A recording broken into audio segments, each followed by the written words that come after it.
ఇప్పటి నుండి ఆలోచించాల్సింది ఏంటంటే ఈ రాష్ట్రం బాగుపడాలా వద్దా, బాగుపడాలంటే ఏం చేయాలి. చంద్రబాబు గారిని లేదా ఈ కూటమిని 15-20 ఏళ్ళు అట్లాగే ఉంచాలి. అప్పుడు రాష్ట్రం ఒక స్థిరత్వం వస్తుంది. ఒక బెంగాల్ స్థిరత్వం వచ్చేసింది, అందుకనే బాగుపడిపోయింది. బాగుపడిందా లేదా అని అనొద్దు, బాగుపడింది అని అనుకోవాలి.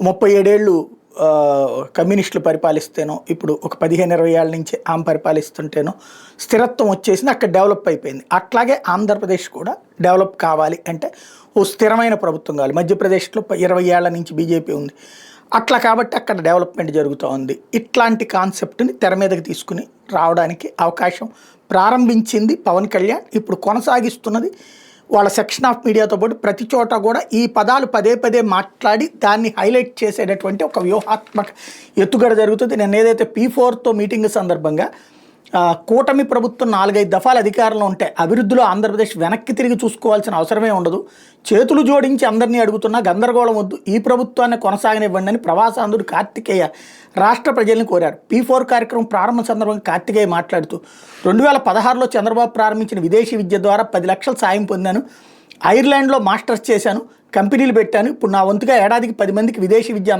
అందించేలా చేస్తాం, బ్యాంకుల ద్వారా రుణాలు ఇప్పిస్తాం, చంద్రబాబు చేతుల మీద కార్యక్రమం ప్రారంభిస్తా అని చెప్పారు. ఇది చాలా కీలకమైనటువంటిది. 2016లోనే విదేశీ విద్య ప్రారంభమైందట. అప్పుడు వైసీపీ వాళ్ళు చెప్పడం అయితే 2018లో ప్రారంభించి ఒక్క ఏడాది డబ్బులు వేసి ఆ తర్వాత 19 నుంచి వేయలేదు, ఆ డబ్బులు మేము వేయాల్సి వచ్చింది అని చెప్పి వాళ్ళు కూడా వేయలేదు, అందువల్ల మధ్యలో డిస్టర్బ్ అయ్యారన్నటువంటిది అప్పట్లో తెలుగుదేశం వాళ్ళే పోస్టులు కూడా పెట్టారు కొన్ని. కానీ ఇప్పుడు 2016 నుంచినే ప్రారంభం అయిపోయిందట. బాబు గారు 2014లో వస్తే 16 కల్లా విదేశీ విద్య ప్రారంభించేసి ఇట్లాంటి అనేక మంది మహావ్యక్తుని కూడా తయారు చేశారు. వాళ్ళు బాగుపడ్డారు కాబట్టి మిగతా వాళ్ళు కూడా బాగుపడాలంటే ఇట్లాగ P4 ఇదే మీరందరూ కూడా ఒక 15-20 ఏళ్ల పాటు బాబు గారిని కూటమి ప్రభుత్వాన్ని ఎన్నుకోమని పిలుపునిస్తున్నారు.